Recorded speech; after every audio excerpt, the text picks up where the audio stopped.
All right, so we're going to get started. This, to me, I think is one of the most important webinars that anyone could attend. And so I've never actually talked about this topic in public. And so I'm excited to talk about it today. And this particular webinar, I think, is good for anyone that is in a major law firm and is wondering if that's the best place for them. It's good for people that it might be in smaller law firms and just grab something here, are wondering if they should be in larger law firms and feeling badly about themselves for doing. And it's really going to turn everything on its head in terms of what you may understand about what it's like to work in a law firm and where you should be working. And these observations I make today are really coming about from 25 years of seeing the attorneys that are most successful, the ones that are the happiest, watching what happens to people that are in different types of practice settings. And when I say different practice settings, people that have their own law firms or people that do work in large law firms and that sort of thing, and kind of what is the position that makes the people the happiest. And it's really going to surprise you. And as I was working on this, it really surprised me because I realized quite a bit about what's going to make you the happiest practicing law. And honestly, this webinar, if you understand everything I'm talking about today and pay attention, it's going to make a huge difference in your career, I think, because you're going to be able to go and work in a way that you will potentially make a lot more money, where you'll have a lot more freedom, where you'll have a lot more security in your career. So many different things that a lot of times people are missing in different practice settings. And this is really how to change the direction of your career and even what you may aspire to. I know a lot of people aspire to be in the major law firms, which is good for some people, but this will teach you a little bit about the people that I think are the most successful practicing law and the happiest. When people are searching for a position in a law firm, there's really two major options in the types of firms you can work for. You can work for law firms or just working for individuals, which means just regular people or people with money, but regular people, or you can work for law firms that work primarily for companies. And so those are really the two spectrums of law firms. You have law firms that represent companies, and then you have law firms that represent individuals. The law firms that represent companies pay a lot more money because companies have more money to spend than individuals. And so people that are looking for high salaries and want to make a lot of money or aspire to be a partner in a large law firm will go to work in law firms that serve companies because companies have more money to spend. And then these law firms often have a lot more work because clients will pay for it. The salaries are higher, and because companies expect their high billing rates to be matched with attorneys that have certain backgrounds, meaning class rank, the law school they attended, and similar qualifications, these are actually much more important in the law firm serving companies than those serving individuals. In fact, law firms serving individuals, most of the individuals don't even know what different types of law schools are. They just know that the person's an attorney. So these are some distinctions in law firms I want to just talk about real briefly.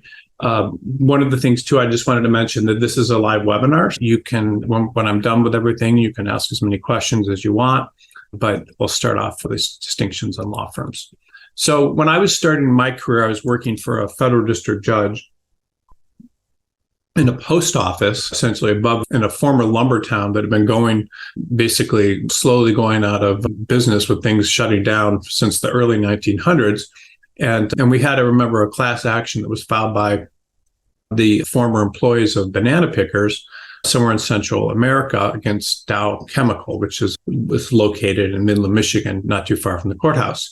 And there were a lot of law firms involved. There were probably at least 25 law firms. There were defense law firms, and then there were a lot of plaintiffs' law firms. And I remember that we were all in the library of the judge, and there was no room to even sit down, and everyone was in there. And then one of the local counsel at a small firm around the neighborhood or Bay City announced in front of the judge and another attorney that his co-counsel was from the law firm Sherman and Sterling, New York, which is a very prestigious firm. And this attorney looked like he was a first or second year associate. He was unintimidating, bookish. He didn't have any social skills that I could imagine. And he's not someone that I imagine would have lasted long at Sherman and Sterling.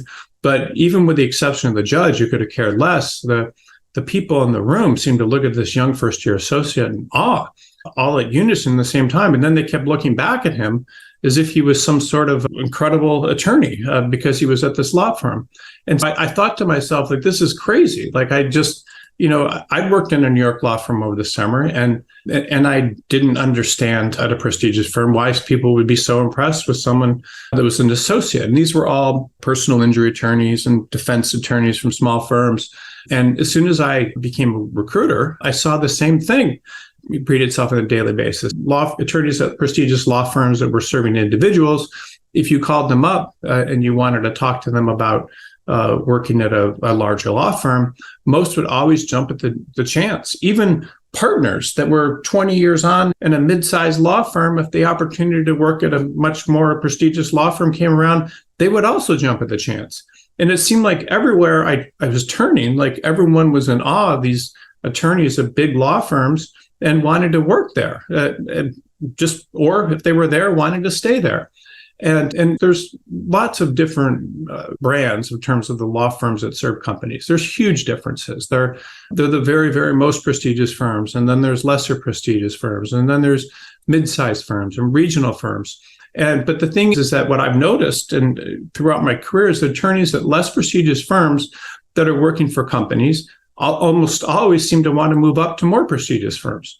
And then the attorneys at the more prestigious firms never wanted to move down.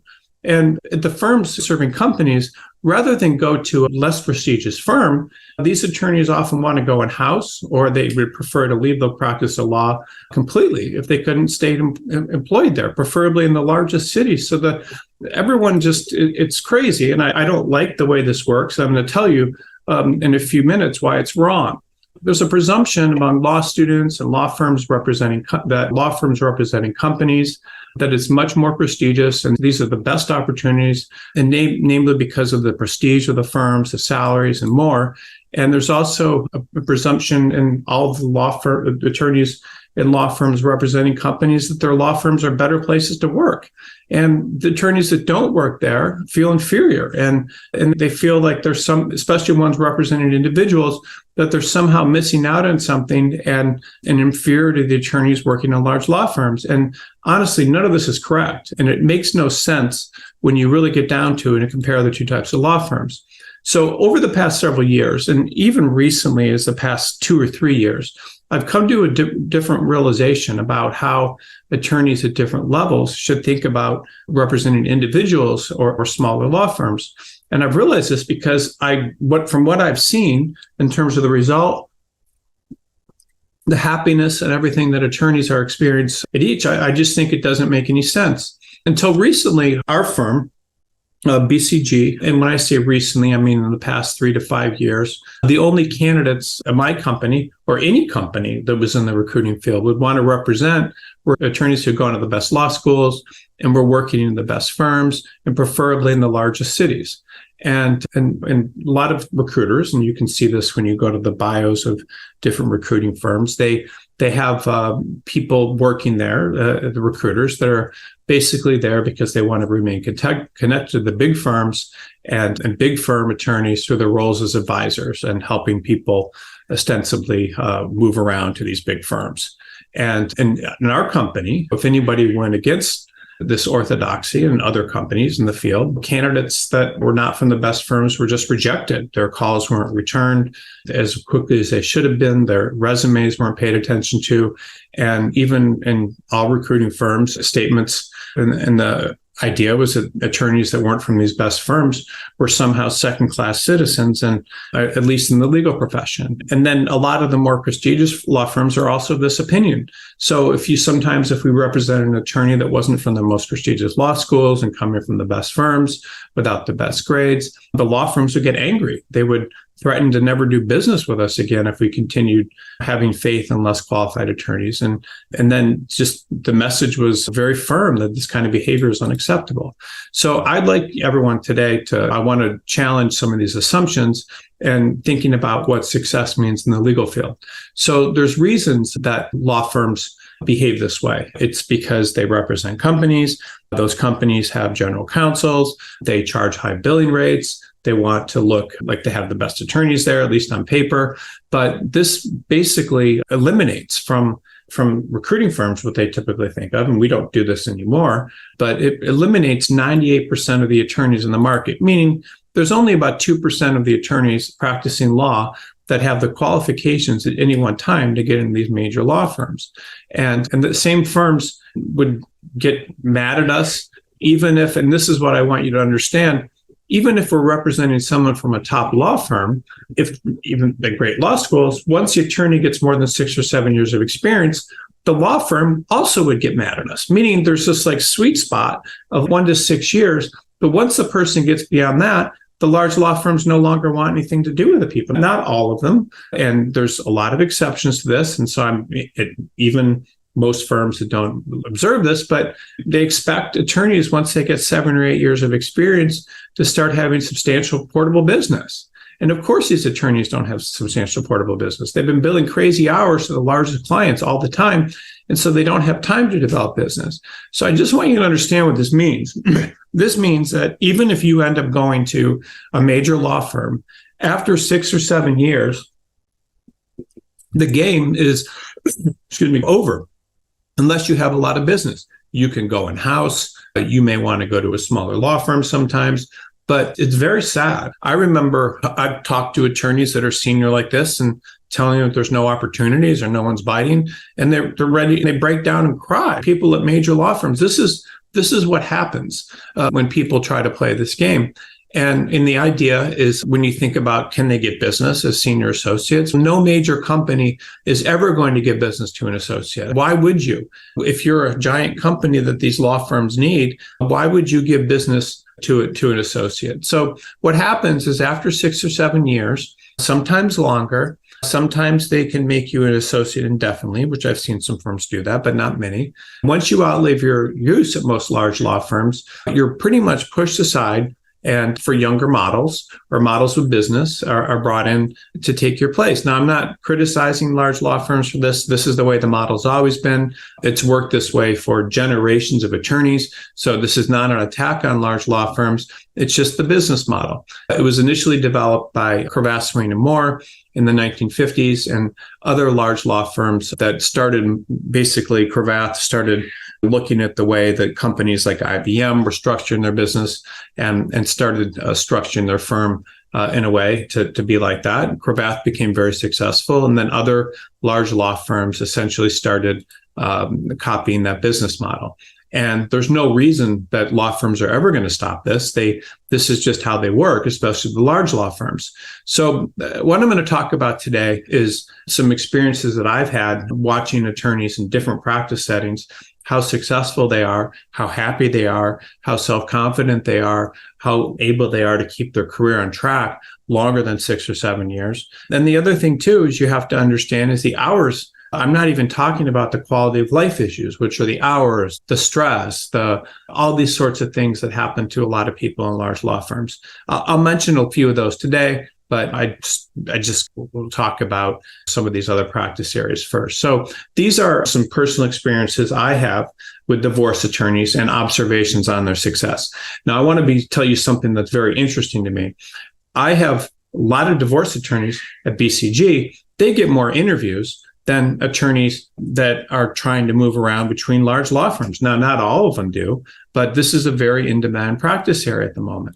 Several years ago, a long time ago, I was going through a divorce, and I noticed that my wife's attorney had gone to Stanford Law School before becoming a divorce. And before becoming a divorce attorney, had spent several years as an associate at Quinn Emanuel, which is an incredible, very good litigation firm. And when I asked why he'd become a divorce attorney, meaning he left Quinn Emanuel, where he was probably making the equivalent of $400,000 or $500,000 a year or something as an associate, a senior associate, and he told me that becoming a divorce attorney was a no-brainer. I was just talking to him like at a break in a deposition. And he said that if he tried to leave this law firm where he was working incredible, crazy hours and attract large companies as clients, he never would have gotten anywhere. And here he was, this is several years ago, he was billing 600 hours an hour to his clients. He had more business within weeks than he could do practicing divorce law. And because he used his qualification, I don't know how he did it, but think about it. Most attorneys do not do this stuff, but he did. He just decided that this was a better place to make more money and use his skills and have more freedom and basically, and he walked away and suddenly had a more successful business, making more money than he would have had he stayed in a large law firm. And then I, years ago, was looking for a divorce attorney. So I went to a brief period, this law firm, Wasserman Comden, I think that's the name of it. And they were making so much money and had such high bars for becoming a client. I couldn't believe it. Somehow they let me in the door because they forgot to ask me if I had something like, and again, I'm not quoting this number exactly, but it was something along these lines, $25 million in liquid assets to pay them and fight about with my soon-to-be ex-wife. Think about that. The opening for an individual was, maybe it wasn't 25, maybe it was 15, but it was a very high number, and they needed that. And then after representing me for about a week or so and realizing that I didn't have those kind of liquid assets, they told me that billing tens of thousands of dollars a week was not something I was cut out for, meaning once this case started, it was going to be very expensive. And again, I wasn't entitled to this type of representation because at the time I didn't have anywhere near those assets or money to spend. And so in contrast, none of the attorneys, unlike my wife's attorneys at the time, had gone to great schools or anything of the sort.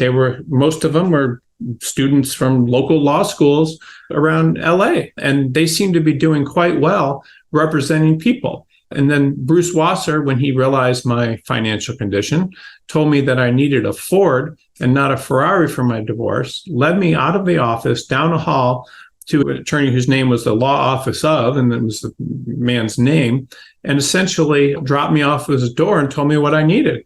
And that attorney was billing $600 an hour. I mean, but these my wife's attorneys, what I noticed is they had an enthusiasm about them and confidence that I didn't see in most large law firm attorneys. When Bruce Wasser introduced me to my new attorney, who also didn't have anything that special in his pedigree, he gave me a tour of his high-rent office and showed off his art collection by these well-known artists. That's not something that a large law firm attorney would be able to do with their office. They have to tone it down. And unlike partners in these large law firms, both of these men were sunbathed and seemed happy and in control of their careers and not at risk of all this falling apart, not someone that has to answer to people and people are making decisions about the future of their career. They seem very happy. And instead of a few large clients that they could lose in any moment, they had countless clients. A couple of years ago, actually not that long ago, like 4 years ago, I was talking to an attorney at a big firm in the New York office of the LA office of a New York law firm. And he had a huge book of business. It was like 30, 40 million or something. And I realized talking to him that he only had one client. So his whole job could be gone if he lost that client. So these divorce attorneys had tons of clients. If they lost one, it didn't matter. If they lost three, it didn't matter. And so their businesses were diversified and they could afford to be happy. They weren't reporting to anyone and they're not at risk of losing their jobs at a moment's notice. And by the way, this happens. Like partners, even if you become extremely successful in a large law firm, you can lose your job very quickly. And it happens because I see it all the time. So here's some of the instability and risk of large law firms. And first of all, let's talk about job security. A few years ago, I left a voicemail message for an associate whose name I neglected to mention, and it was for a partner, again, the large New York law firm. And he wanted help with the search. And again, I couldn't understand why this particular run. And again, this guy's business was all from one client. So it's the story I told earlier, and stuff was slowing down. He was panicking, even though he had this huge book of business where I'm sure he was making $3 to $5 million, probably $4 to $6 million a year. He was very panicked because his work was slowing down. And even the law firms he was interviewing with were asking the right questions, and he was very nervous and worried. By the way, it's very difficult to get a $25 million plus book of business. And imagine being very worried about that when you get to that, because it's one client. And he went to a firm where they could afford, if he needed to, and if he lost his business, to give him work as a service partner. He got a very good salary, but it was all contingent on him keeping that one client. And this pattern of complete insecurity in large law firms is there. Even if you, again, I want you to understand, even if you reach the pinnacle of success in a major law firm, you can lose your job very quickly. I knew one partner that was had a great book of business, not anywhere near this other attorneys, but he was fired because one day he wore on a casual day, he wore a pair of jeans with a rip where part of his underwear was visible on his calf. And a woman associate complained, and then rather risk the optics of a lawsuit. Now, I'm not going to say he was right wearing these jeans, but he wasn't even aware of the rip. And a woman associate complained, and rather than risking the optics of a lawsuit, they just fired him and gave him a few minutes to get out of the office with no job. This kind of stuff happens. And then again, I know another attorney that was the head of a major law firm's corporate practice group. When I say major, one of an Am Law 100 law firm. And he was fired because he was supposed to be helping an attorney bring in a client, and the apparently smelled after getting off an international long distance flight to travel to the office and meet the potential client. And when the other attorney didn't get the work, this attorney complained. And for that reason, and I guess his behavior wasn't perfect in this client meeting, he lost his job. Another partner I know in a major Chicago firm had a $40 million book of business, and he was fired because it came out that he had an affair with a staff member, meaning I don't want to give this guy away, but it was someone that was beneath him in terms of the prestige of the firm. So think secretary, paralegal, something like that, librarian, I don't know. But he had an affair with someone in the firm that was beneath him when he was an associate. And they were basically like, you had power over this person, and therefore you did things correctly. And this particular person left, and because of this, was blackballed, literally blackballed in the legal community in the city, and ended up having to go in-house with some sort of financial firm. Actually, it wasn't even in-house. He went and started working in some finance company or something, helping them there. If an attorney loses too much business and they're let go, if attorneys lose too much business, they're often let go, and they will have their compensation drastically reduced. And often the equity they have will be taken away, and they'll be given deadlines to find a new position or leave with nothing. Some law firms even require their partners to retire at the age of 65, even though it's now the norm for people to be president and responsible for the entire United States in their 80s. So these are other people I talk to. I talk to partners that are 64 or 63 and going to have to leave when they're 65. So there's a limit for many large law firms. Now, not all, and probably not even a significant percentage, but some law firms there is.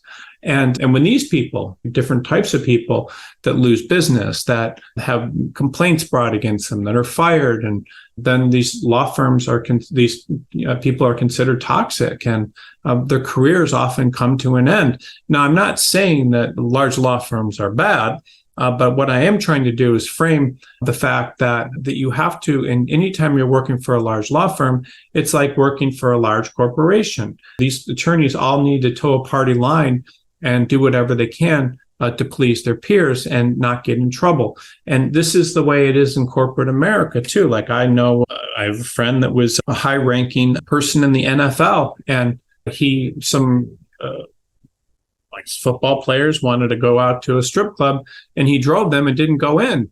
And when that came out, he got fired. It's this kind of stuff. You have to be very careful. And if a partner and associate, regardless if you're an associate, you're basically on life support a lot of times at these firms. And if you get too senior, you'll lose your job. If the firm gets slow, you'll lose your job.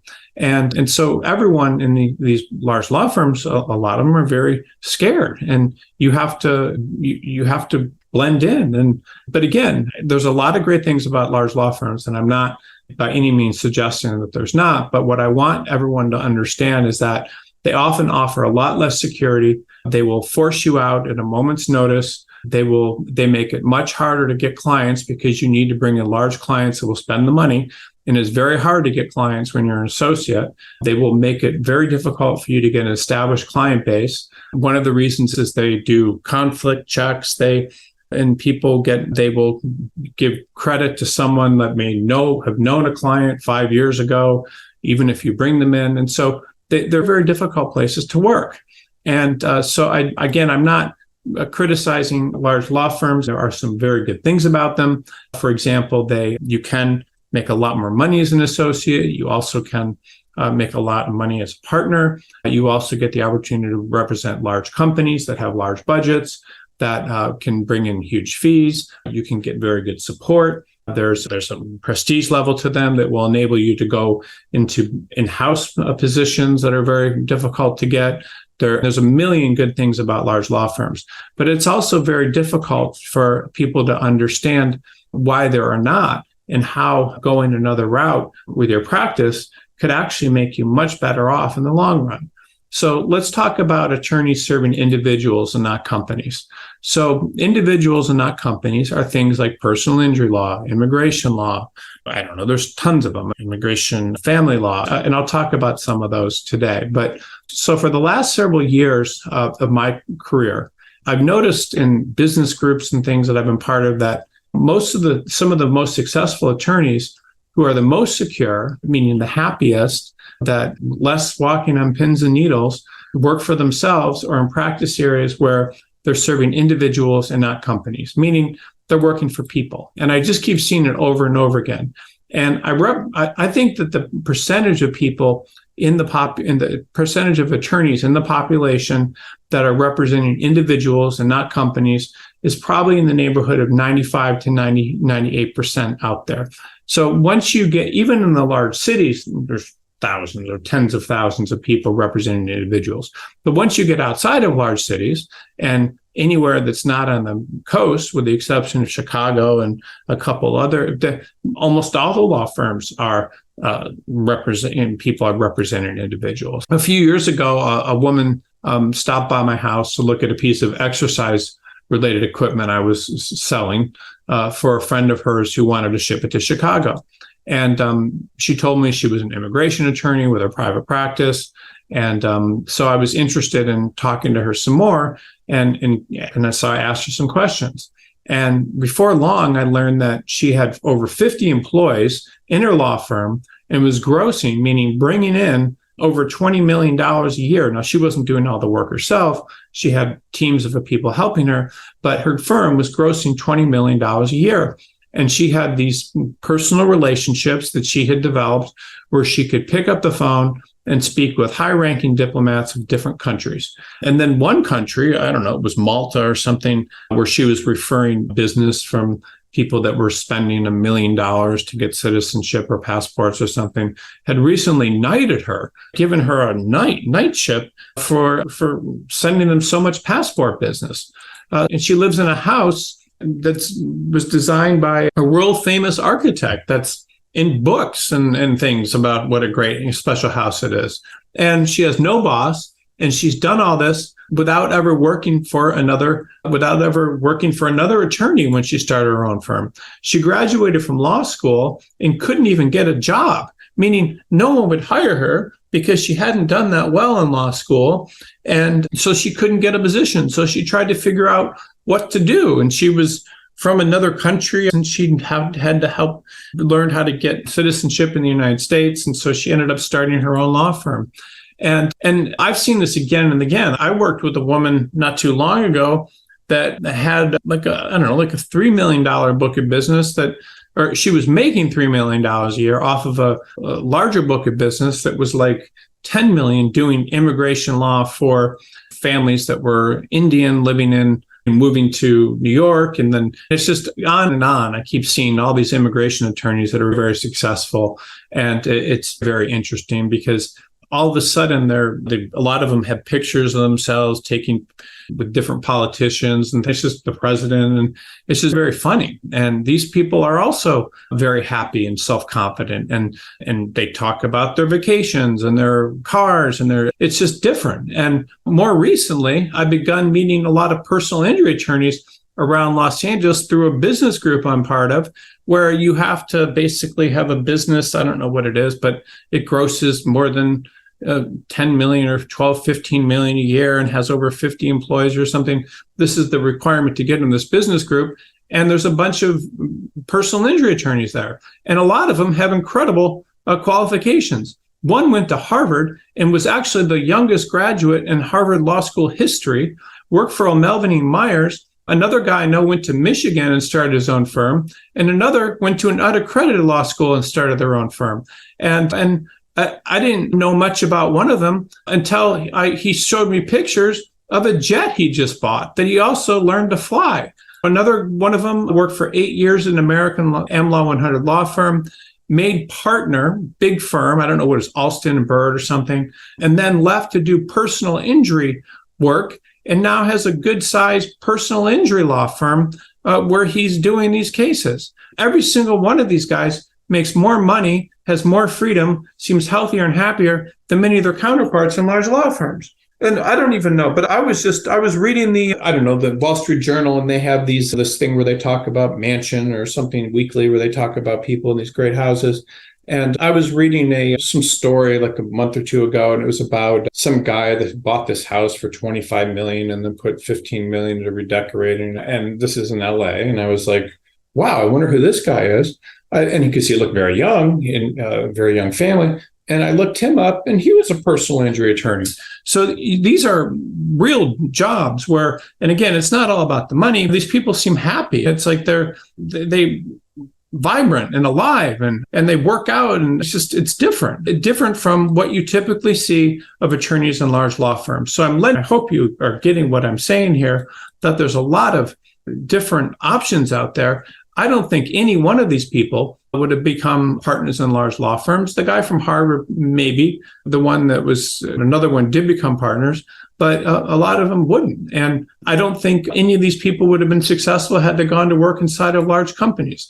I don't think any of them will be where they were today, as successful, as happy, as well balanced, if they had not started working for individuals and not companies. Now, I'm not saying that because no one is happy in large law firms. I'm saying that because maybe they didn't necessarily have the personalities for it, and certain people do. But you have to look at the way that works. So this is the story about the partner. And when I looked him up, or the person with the personal injury law firm in LA, and when I looked him up, I thought he was a CEO of a tech firm. And instead, I was taken to a personal injury website that he had.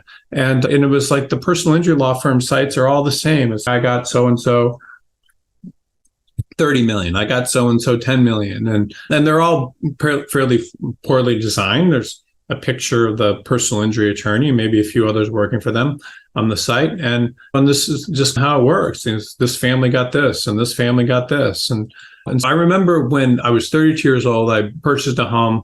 I'm not proud of it, but I was doing well at the time, backed up to a large ornate mansion with a giant sculpture that was commissioned in front of it. I didn't even know what the sculpture was. It was just this house with this giant sculpture that was made of like brass and not brass, chrome. And anyway, so there were all these expensive cars going in and out of it. And now there were workers at the house daily, like I could hear them every day. And a few months later, after I moved in, one of the families in my more modest part of the neighborhood invited me over for dinner, and the neighbor behind me was there. And he didn't seem much older than 40, and he was retired. And he talked about how he went and exercised every day. And I asked him what he did, and he told me that he'd started a firm out of law school specializing in motorcycle accidents. And he said something like every Kawasaki Ninja, which is a motorcycle made between 1985 and 1993, had been totaled, and he was he was very enthusiastic about what he did. But I've been a legal recruiter well past the age of 40, and obviously I picked the wrong profession. And so I think of a lot of my peers working in large law firms, because almost all of them are still working, and the ones that aren't, a lot of them have died of cancer, heart attacks, and other things that I would say are probably contributed to by spending long times at the desk, not having the time to exercise, to being under a lot of constant stress, being I don't know, lots and lots of hours and not having good family relationships because they're not home enough, all sorts of things. I knew two people that I used to practice law with, and I'm not going to say the firm, but at a large law firm, two of them I know were in prison. These are people, one for running a scam where he embezzled over $50 million after he left the practice of law because he thought he'd found a way to make a lot of money, and another for killing his wife by pushing her off a cruise ship at a balcony for money. This is desperation. These are people that were practicing law and were desperation. And when you lose your job in a large law firm and you can't earn a living in another big firm because you don't have any business, what are you going to do? So these are some realities of working in a large law firm. So again, for the longest time, my law firm recruiting business has chased or worked with attorneys trying to sell their services to the largest law firms. Also chase the law firms for that. So you want to be a good service provider. You want to make the firms happy and a lot more. And this is how the business works. This is how almost all legal recruiters, with the exceptions of people that do contract placements and staffing and stuff, staff attorneys do. But this is just what the business is, and it's tough. You need to be in the right place at the right time. You practice areas in large law firms, go through various ups and down cycles. So what happens is, large law firms will lay people off when they contract. So the corporate will slow down, so they'll lay a bunch of people off. And then they have all sorts of rules that they follow to take people out of consideration, whether or not they're working or not, such as their law school grades, their seniority level, whether or not they have too much experience, the number of firms that they've worked for, and many other things that they use to take people out of consideration. And even if attorney meets the qualifications to get in one of these firms, staying in them for a long period of time isn't easy, which I don't think people realize when they get into these firms, that their time in the firm is going to be potentially short-lived. They believe that they will continue to advance and make partner, and that's what they believe. But when you leave a large law firm, you can go in-house, you can go to a smaller law firm or do something else. But you certainly, this is what I think that's important to understand, large companies do not hire people with their own law firms. They're starting their own small law firms. They just don't. You need the support of a large law firm. Large companies want the brand of a large law firm. They don't believe it makes them look good when they represent individuals. They don't want individuals representing them, and representing large companies is a real business. There's nothing wrong with it, and that's just how it works. And there's nothing wrong with any of this. I'm not criticizing large law firms. It's just how they work, and it's really no different than if you were being critical of a professional tennis player at the prime of their career because they only want to play in important tournaments. It's just how it is. And law firms are a path, but I want everyone to understand, and it's very important to understand, is that they're really not the only path, because almost every tennis player out there, meaning 1 in 10,000 or 100,000, is never going to make it to Wimbledon.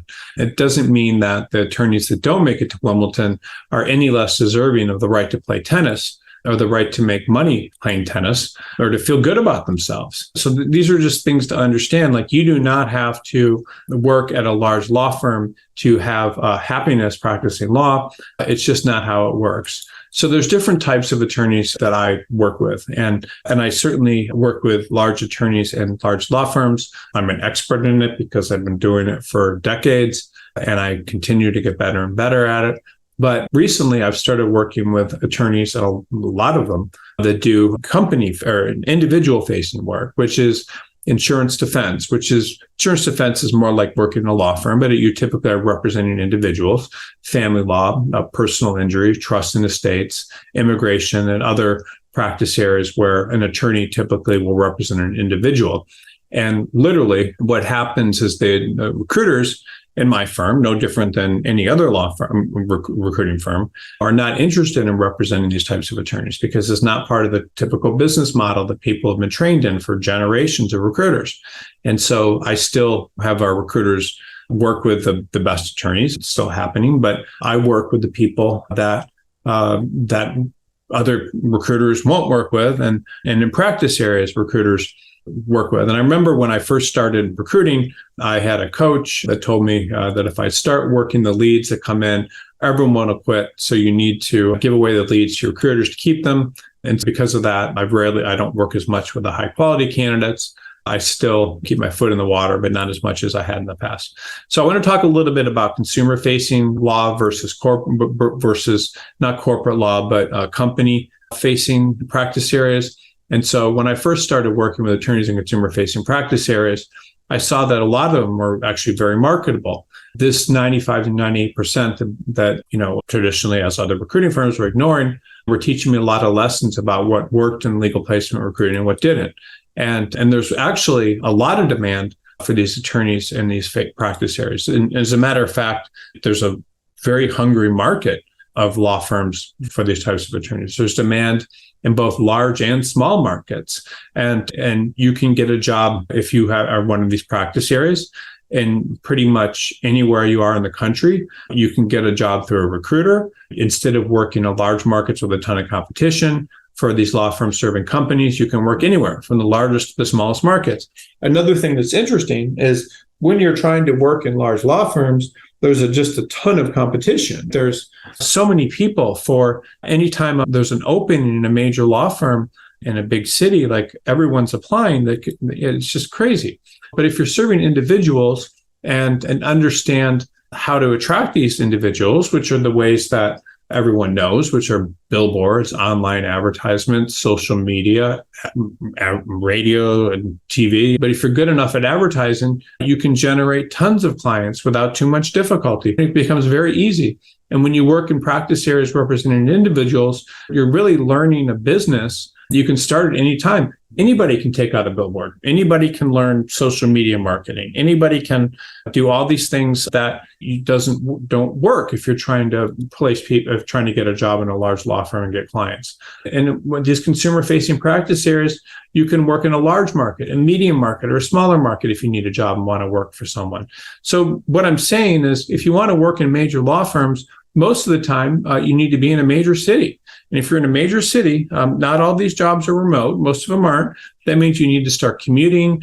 You need to work you take long commutes. I mean, I went from one part of LA to another yesterday. It took me 2 hours to go 12 miles. It's not fun working in a large city many times. So there's just not a lot of barrier for entry to law for attorneys and market serving individuals. You can get a job in pretty much any size market. You can start a business in any size market and do very well. And again, some of the best attorneys in the consumer-facing practice areas I know of barely graduated from law school and only passed the bar after multiple attempts, meaning some people may take the bar 5-6 times in California.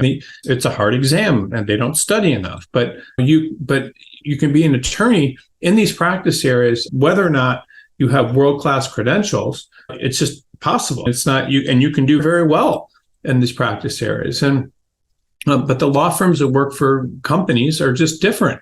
You're learning a trade. And you actually can become a very good attorney working in large law firms because you're learning a style of practice with a level of detail that you wouldn't necessarily learn in a consumer-facing practice areas. But what these law firms don't do, which is unfortunate, they teach you to work for others, but they don't teach you how to start a business. And so a business that you can keep your whole career, you can do forever, and you have that skill, is far different than something that's going to last 5 or 6 years, and then you're going to have to go and work with companies or do something, work in-house or do something where you're going to struggle to stay employed. What do I say when I say struggle to get employed? I just want to go off track here a little bit. And so the resumes of people that go in-house. So typically someone will work in a big city and then they'll go in-house as their next job because that's the ultimate of what people want. But then when they go in-house, what happens is a lot of times is their resumes start looking like, after several years, they've been at 5 or 6 in-house jobs because every time you go in-house, if the CEO changes, they typically change their legal department. If the general counsel changes, they change their legal department. If there's a slowdown in the firm or their stock price is down, they eliminate cost centers. It's very difficult. But if you've become one of these consumer-facing practice areas, you always have an employer, which are people. They can always keep you busy. And again, when you're trying to stay in large law firms, there's barrier after barrier to staying there. It's very difficult. Some of these large law firms will have hundreds of applications for each job, and they're up or out, meaning you can stay there, but if you're not bringing in business or we don't have a lot of work, you're gone. And again, you have to work in large cities. And if you can't work in a large city most of the time, you can't work for them. Now, there are large law firms in smaller markets. It's not always the case. There's even some large law firms in Santa Fe, New Mexico. But for the most part, they're in large cities. And once you leave one of these large law firms, you're just not going to have the same skills that you can market and have your own business than if you're in a consumer-facing practice area. Your options, you just don't have as many options. You can work in-house. You can try to find someone to employ you, even though you may not have any business. And it's very difficult. I work with lots and lots of attorneys, and what I see repeatedly is if you get senior in a law firm and you don't have any business, it becomes very difficult. And anybody that hires you is doing you a favor, meaning you're on a short leash.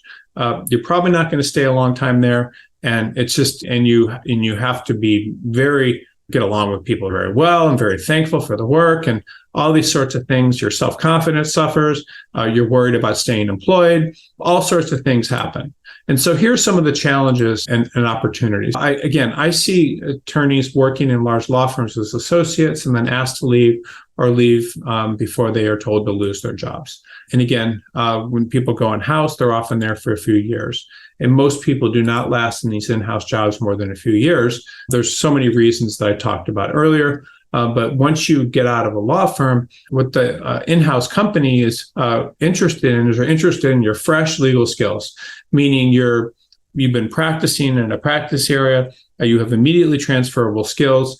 And as you become more senior in an in-house position, what happens to all in-house attorneys, not all, but most, is that they start becoming experts in referring work out than doing the actual work, at which point then the law firm, the company will try to often replace them with someone. And when they get in-house, they realize they can lose their firm-imposed gung-ho attitude of billing a lot of hours. And again, a lot of attorneys succeed in-house. And when I say they succeed, like if you go in-house and you get in the right company and you do a good enough job, there are in-house attorneys making tens of millions of dollars per year that retire with $100+ million. So there are a lot of good options going in-house. Even I would submit to you better than law firms if you get lucky.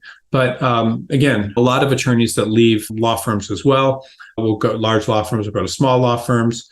And then many times they will stay there. Even if they can handle the drop in the prestige and the income, they will stay at these law firms and do well. And so that's something that happens. But a lot don't even try. A lot just leave the practice of law. I see this all the time. Like people, when they realize they're not going to be able to stay in another large law firm, rather than moving to a smaller law firm, which is an issue in itself because smaller law firms don't want to hire people that think they're better than everyone. But even if a lot of times they won't take those jobs because they are afraid how it's going to look to their peers in the large law firm. So a lot of times they'll do things like they'll try to start businesses that have nothing to do with any of their experience at a large law firm, anything that they have any interest in. They just think it's a good idea when they start these businesses. And I'm just telling you because I see this on the resumes, I see this talking to people, and what happens to a lot of these attorneys when they get married at a young age, they are very enthusiastic. They look like they're breadwinners. They start raising a family, and I'm talking about males for the most part, and they tend to get very stressed out as time goes by. They may, when their large law firm positions end, it can be very traumatic when you have mortgages and kids and a lot of divorces happen. And then again, they are faced with a tremendous amount of regret and anger, realizing that all this time they put into their career hasn't gone anywhere. And what do? And a lot of them, while they're in law firms or when they lose their jobs and they have to do something else, they start drinking heavily. Some get into other things that aren't healthy. Some become very angry. It's just not good. So often have a difficult time with mortgages, and they look destined to great careers, and suddenly they just don't have this. And then I don't know what happens, but there's so many divorces. It's almost like a broken record. Like it just plays itself over and over again. And I don't know why it happens. Maybe they push their spouse away. I don't know. But I think when these divorces almost always start is when these attorneys realize that their next job is also going to be problematical. And so this is just what happens. And I only bring this up. I don't like saying this and these things, but I only bring this up because it's just a pattern that I see over and over again. And then when I say over and over again, quite often when I start digging in deep with people, but it doesn't happen to everyone, of course. It probably doesn't even happen to 30% of the people, but again, it may be close to 30, I don't know. But by the time all this happens, meaning someone has started out in a large law firm and maybe moved around to a couple of large law firms and then realized that they were in a dead-end position and maybe has gone in-house for a quick time and then that hasn't worked out. By that time, the less qualified attorneys that have come out of law school or had switched very quickly to these consumer-facing firms now have thriving businesses with tons of clients. They're getting into the prime of their careers. They're suddenly having great businesses. They're buying homes. They're confident and happy and doing well. And their lives and careers are getting better and better. It's just the contrast is astonishing from what I see. And this is the difference. And of course, it's not always the case. There are a lot of people. And again, I don't want to give the perception that every personal injury attorney, every criminal defense attorney, every immigration attorney is having a great career, but a lot of them do, a very large proportion, and they do without the stress of necessarily working for others. I see billboards all over town, people with these successful businesses. I see them on bus stops. I don't see in television, I don't watch a lot of them. But you see them in YouTube videos. And these attorneys, a lot of the time, are doing very well. You don't hear about a lot of personal injury attorneys going bankrupt or a lot of immigration. It just doesn't happen. These people are confident. They're taking nice vacations. They're buying things, and they feel like they have a business. And they're often feeling very good about entering a particular branch of consumer-facing law. Now, I'm not saying that this is always happening. I'm not saying that it is going to happen to you if you go into one of these businesses. You certainly have to have drive and motivation and resilience and be interested in the branch of law you're practicing, and you have to get out there and be seen and do all these sort of things. But the point is that most attorneys that aspire to work in large law firms representing companies often base their whole identity on this, and they never would think that going to work at a firm that represents individuals is a good thing. And again, I'm telling you all this because I'm showing you that there's an alternative, and it may be the best alternative for you because you may actually have a much more successful career if you do this. And I've been watching this song and dance about what happens and what doesn't happen. Now, I want to be very clear too that I've seen some incredible, and there's a lot of success stories of people becoming partners in large law firms.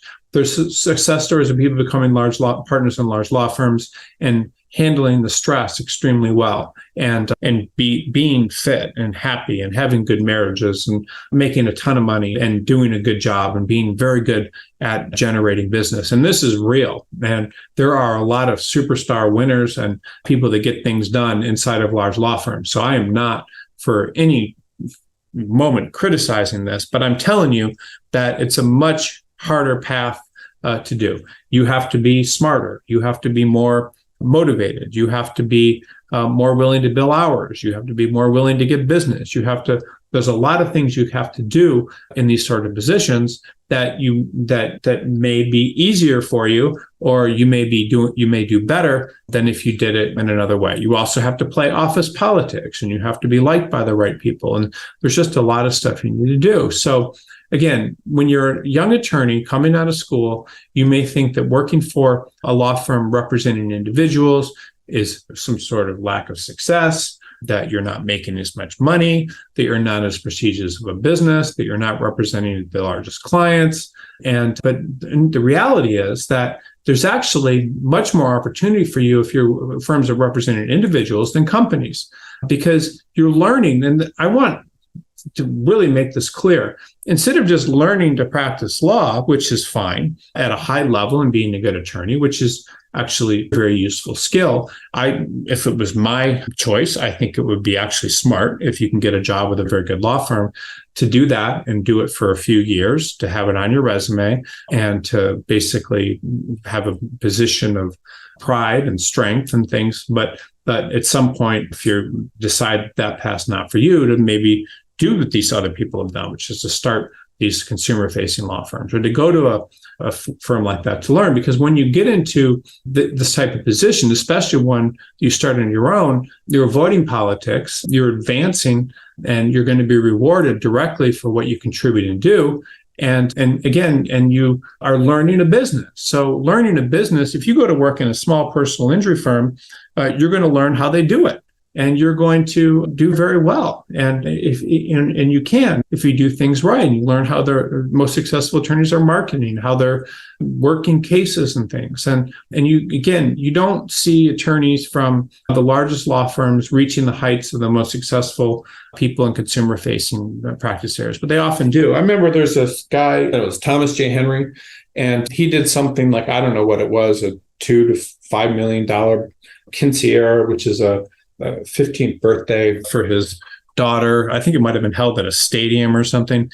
And this is just not the kind of stuff. This is an attorney in Texas, Thomas J. Henry. This is not the kind of stuff that large law firm attorneys do. They have to not attract attention, keep their heads down. So here's just a little bit about large law firms, which I think I talked a little bit about, but there's just all sorts of qualifications and rules and this is what I teach. It's what I've always taught about what large law firms expect when they market their service to the companies. The companies want the attorneys to have gone to the best schools. If they're lateral attorneys, they want them to have worked in the best firms and with other large law firms. And the law firms all have up or out policies, which are very competitive, very stressful, and it becomes very difficult to advance. And most people leave. But attorneys from these law firms also know where they stand in terms of the pecking order of other law firms. So that kind of stinks. I'm not saying it's something that stinks for everyone, but if you're at a less prestigious firm than that may be a big firm than another firm, then attorneys from the better firm, well, you'll always act like they're superior. They'll do when you're against them in different matters. They'll do in court. It's just how it works. And so the nice thing about going to work in one of these large law firms is you will get a set amount of money for, if you can stay there for 10 years, for the advancements every year and certain bonuses, and you'll get the same amount of money. But you can also lose your job very quickly. You could upset the wrong person. You could say the wrong thing. I was working with a woman not too long ago that was at a major law firm. And in her 7th year of practice, she was told that everything looked good and she was on track to be partner. And then when she got into her 9th or 10th year of practice, everything suddenly changed. And they said everyone was very upset when you turned down this assignment in your 6th year and said you didn't have the time. And this is the kind of stuff that happens. It's an excuse, obviously, but things can be used against you. And large law firms are very concerned with their image, like the corporations they represent. So they do not want to the attorneys don't want to draw too much attention to themselves. And they have to act a certain way. They have to be considered a certain type of person, and they have to mirror the way the corporations look and feel. And so, for the most part, young attorneys and law students really want to work in these firms, though. And there's a pecking order, meaning how large are the companies they're doing work for, how important is the work the firms do, and the firms with the best attorneys and reputations. The very best attorneys are called on bet the company type matters, or matters where the fees are charged. And very few people get positions in the very, very best firms. And in the most prestigious, which would be like Cravath and Wachtell and Sullivan and Cromwell and places like that, are so exclusive that almost all their attorneys are only hired from their summer associate programs.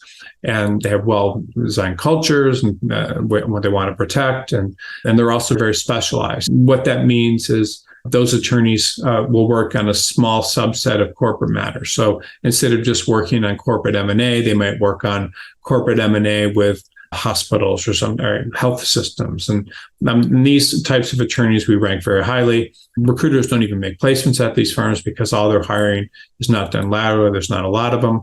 And there's just something that's important to understand about the prestigious law firms. Other large law firms will represent the largest companies' ongoing work, and they'll charge high fees, but not as high as the better firms. These are your typical AmLaw 100 and 200 firms. So if you get into one of them, you will typically move around. You work at 2 or 3 of them as an associate. Very few people stay at the first firm. And then your route up is typically, if you do a good job, you bill a lot of hours, your work's well respected, and then you can become a salaried partner. And most of these firms, most of them have what are called income partners, and then equity partners. And it's very difficult to become an equity partner. In most cases, you need to get business. Most of the non-equity partners usually end up leaving because they realize they're not going to make an equity partner. So they may go in-house or quit the practice of law or do other things. And some will leave later in their careers and go to smaller law firms. A lot of them will lose their jobs when they don't get business. That's very common. And a lot of attorneys in these larger firms tend to be very specialized. And these are just your typical AmLaw size firms. This is where when you see recruiter ads on different websites, this is pretty much what the recruiters are looking for. And most recruiters spend most of their time working with attorneys from these firms. And these law firms try to look politically the same as their clients do. And law firms have traditionally been very conservative, and now they've become very liberal. And the political atmosphere, meaning saying the right thing, is important. And these types of firms are 4s. And these 4 and 5, these are just the rankings that we have for the firms. Most of them expect people to work a couple thousand hours a year. But when you get into major cities and mid-sized market, what that means is that the firms are representing typically mid-sized companies. They'll have mid-sized to smaller companies with lower rates. And if their clients aren't that size, then that's pretty much what they do. And these firms exist in more. Typically, if a city has more than 100,000 people, there's going to be a bunch of these firms. And they pay less, so they're not as prestigious. A lot of the names you may not have heard. And these firms typically, when you start getting the smaller firms, which we call 3s, these are actually very good places for a lot of attorneys to work. They typically have a steady flow of work. Their billing hours rates are lower. They don't mark up their time as much, meaning they're not, if you give them a matter, they're not going to work crazy hours.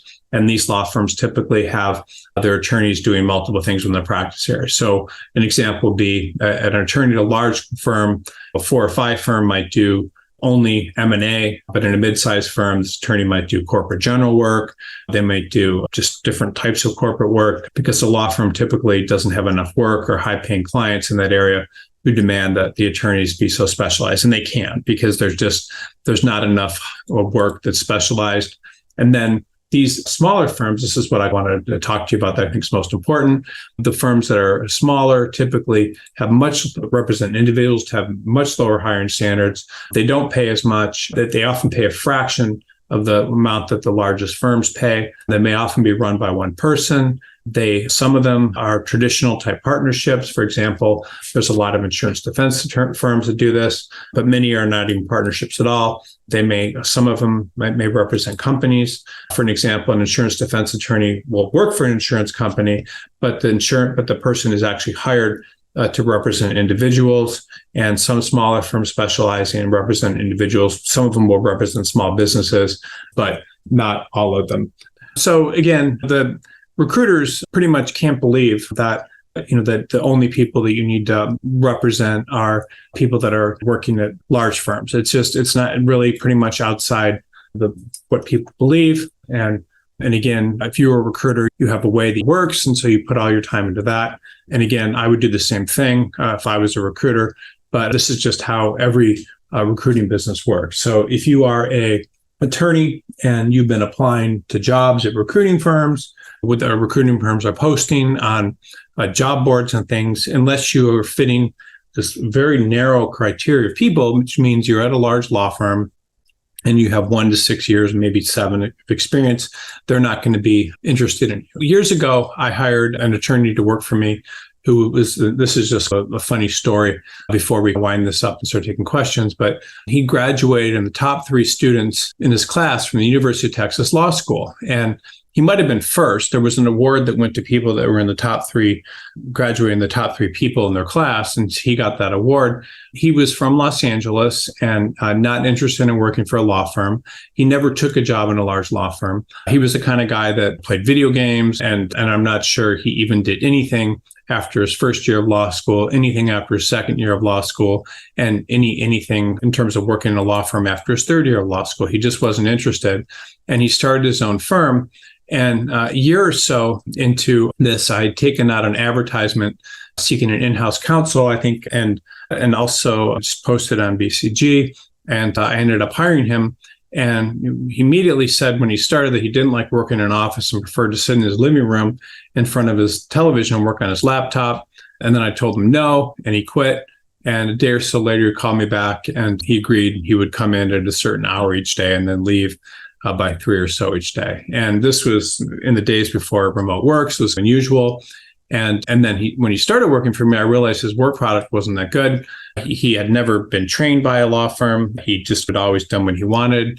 He made lots of typos. He would use forms to just file things with the court instead of writing formal motions. And he had other habits he didn't like that I didn't like. We worked on these forms and these habits, but nothing ever really changed. He just did the work he wanted to. He had trained himself as a solo practitioner without any training, and he'd taken a job with me. And the only reason he'd done that was because he was buying and flipping houses at the time and needed to have a consistent paycheck in order to purchase these houses. So he was getting paid in cash and things. I don't know what was going on by the clients that he had at his own firm.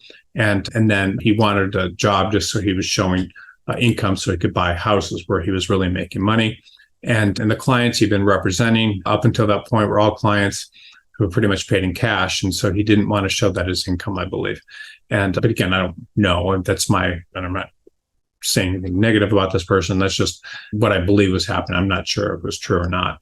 And then several months into his new position, he quit and said he quit to be a law professor at an unaccredited law school where he'd been teaching online classes each night. And sure enough, he showed me himself on the website and he was teaching classes. And I wished him good luck. And I thought it was fairly stupid for him to leave the practice of law to go teach at an online law school, but I certainly didn't stop them. And then 5 or so years later, I had a hunch and I searched online for his name. And then right there, it was one of those personal injury websites. And it was one of these, I don't know if these are form sites, but it was the same kind of thing where it said he'd won massive amounts of money here, massive amounts of money there. And so I tried calling him on the phone, and a bunch of staff members, I was transferred to 3 or 4 people that were asking who I was and why I needed to talk to him, and advancing higher up the food chain. He had about 15 attorneys working for him at the time. It was an incredibly successful firm. And it was much more money and prestige and a better business than I ever could have given him, or any large law firm would have given him at that point in his career. Because what was he, 6-7 years into his career at this point? He had this very successful large business, good-sized business, where he was making presumably millions of dollars a year. And he'd done all this pursuing a different career path. He was doing very well. He wasn't stressed out. He felt important. He was a big deal. He was living a great life, and he was doing so in his terms. And so this is what awaits people that often will try this. This particular person was not a talented businessman. He didn't know social media. He didn't know any advertising or anything. And he went into this and he didn't use his qualifications. I don't even think he said where he went to law school or how well he did on his website. And so this is the kind of thing I see over and over again. It's not just this practice area. It's immigration. It's all these consumer-facing practice areas where this sorts of stuff happens. And it's real. People do very well in these other practice areas, and they often have much better lives and are happy. And I see so many people succeeding that it would be stupid of me not to bring this up. So my advice for anyone, if you think that there's something wrong with you for not working only in a large law firm, and a large law firm is what's going to make you the happiest and most successful, you're just wrong. You're wrong. It's wrong because you have most attorneys, not all, but the substantial amount of attorneys leave large law firms and go do something else, even in addition to, with the exception of working in smaller law firms. Now, a lot of them do, but it's not the only career path is what I'm saying. And it's not always the option that's going to make you the wealthiest or the happiest or the most well-balanced, or that's going to give you security. Because what is security? If you have a business that's continually giving you new business and it's growing, that's security. If you're in a position where you can do something wrong and completely lose your career because you had a rip in your jeans or you had an affair with a subordinate 5 years ago, that's scary. So and this kind of stuff would not happen if you had your own business. So if you are in a practice area serving individuals, you're not really concerned with the opinions of others compared to those who serve companies. And when you're working for companies, you need to make sure that you adapt the demeanor of the executives and those who hire you. You need to say the right things. You need to be part of the right side of the political spectrum in terms of whatever the day-to-day issues are. And you need to act how other people expect you to act. You need to be concerned with others because others' opinions of you can make or break your career. So if some person in power in your firm doesn't like you, that can hurt you. If you do something that's considered, I once knew one woman that was working in a large law firm for 7 years and a big law firm, and she posted something on Facebook about how much she disliked practicing law or something, and things that she didn't like about it, and lost her job. It's just, so you need to be careful, and there's a lot of positives of large law firms, but there's also a lot of negatives that people need to be aware of. And there are people, by the way, that are very well cut out for this work. So I'm not critiquing anyone that's concerned about thinking that there's anything wrong with it, because you may be very well cut out for it. But you need to work in a large law firm. There's definitely a lot of drawbacks. You need to retire when you're told to. You need to, and a lot of this is just a continuation, the same game that starts when you're before law school and during law school and after law school. To get into law school, the best law schools, you need the best grades and you need to impress your teachers. Just get in to do well in law school. You need to get the best grades and impress your teachers and employers. And then you need to impress employers during your summer. And then you need to get all this stuff. Is that this is not always the correct decision for many attorneys. And many times when you diversify your practice and you go to work for smaller firm people and not a big company, this can be the road to a lot of happiness. So I will take just a quick break. All right, so let me get back to the webinar. Give me 1 second. I'm going to open question Q&A. All right, a lot of questions here. Well, by the way, when you ask questions, if you've logged into Zoom or something, I never show people's names. You can feel free to ask anything you like. Considering your deep insights into attorney career progression, could you offer advice on balancing short-term career goals with long-term aspirations in your practice areas and job opportunities? Okay, so attorneys typically have there's two types of law you can do. So if you wanted to work in a large law firm when you're young, or when, there's two types of law firms, or two types of positions. One would be anything litigation related is always a good type of practice area to get into in a large law firm. That sets you up to do family law. It sets you up to do personal injury. It sets you up to do employment plaintiffs work, which is another great practice area. It sets you up to do all sorts of different practice areas. So if I wanted to set myself up for later success, if I wanted to work in some sort of consumer-facing practice area, I probably would do those. Other ones that I neglected to mention are bankruptcy. So that's another one where it's not too hard to do. You can do consumer bankruptcy, and you can do that in a large law firm. You can get trained there in a large law firm to do bankruptcy, not as frequent. And then you have transactional practice areas, which are things like corporate, minor corporate, a bunch of different types of things. What you should try, and that's actually less likely to help you, less likely to help you with a consumer-facing practice area. Okay, and then other practice areas that they do in large law firms are like immigration, which is good, which just helps you. And if I was like, for example, if I was an immigration attorney, I almost definitely would try to do that practice area with my own firm. Same thing with litigation, all these litigation related things. Then, of course, employment is one where you can switch over to do something else. And then there's just a lot of, then you have, of course, environmental, which you can do toxic torts.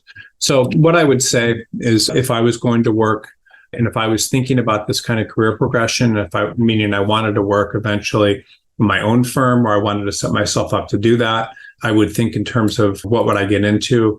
The other one too that's interesting that I didn't really bring up was real estate. So a lot of real estate attorneys are able to learn transactional skills in a large law firms. They learn in a large law firm, and then it's pretty easy to start a practice area, like your own firm doing real estate work, because there's so many developers, especially in a city like LA.